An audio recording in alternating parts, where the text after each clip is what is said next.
من Давлатов Худогӯ Абдуллоевич иstiqomatkunanдаи ноҳияи Дароз деҳаи Зинг. Дар моҳи май соли равон бар асари боришоти зиёни борон ва фаромадани сел дар деҳаи Зинг се хонаи истиқоматӣ пурра хароб гардида буд. Аз он ҷумла як хонааш ба мо тааллуқ дорад. ин ҳодиса 15 ва 16 соати 9:30 омада сел ҳам болои қишлоқ парида ҳам хонаҳои истиқоматӣ боғ ҳайвонои калони шоҳдору майдаву ҳама оғлоро гирифта хонаҳоро гирифта мардум хай успед кардан гирехтан хонаҳо. аз тарафи ҳукумати ноҳияи Дароз ба мо ваъда карда буданд ки то зимистон хонаи истиқоматӣ соз карда метиҳем.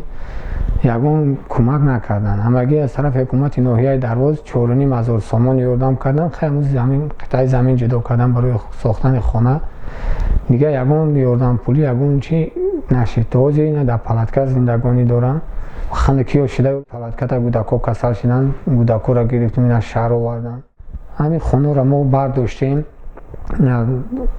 криша гирифтем. хай як хонаша треза равон кардем инҷа чӣ набо омада ҳамун тарафи ҳукумати ноҳияи Дароз омадан ҳолатҳои фавқулодаи ноҳияи Дароз сурат гирифтанд снимка карданд ки мо ҳамин хонаро ҳамиқа кардем. дар ҳақиқат ягон чӣ накарданд. ҳамиқа пул ҷудо карданд. ин аз тарафи деҳаҳои ноҳияи Дароз пул ҷудо карда буданд. намедонам чӣ шуд. ба прокуратураи ноҳияи Дароз муроҷиат карданд. ягон хабар нест. ҳозир аввал ваъда бисёр мекарданд ки мо хонатонро рост мекунем, ҳама шароит насоз мекунем, ҷоваҷо мекунем. раиси ноҳия ки гуфт ки шаҳри Душанбе имзо шаванд коғазо ҳамун чиз ҷудо шава, мо ҳатман чӣ мекунем. леки ягон кор накарданд, ягон чӣ дастгирӣ мо накарданд. мегӯяд ки ин тараф ба мо ҷудо накарданд, ягон чӣ мо худмон шароит надорем.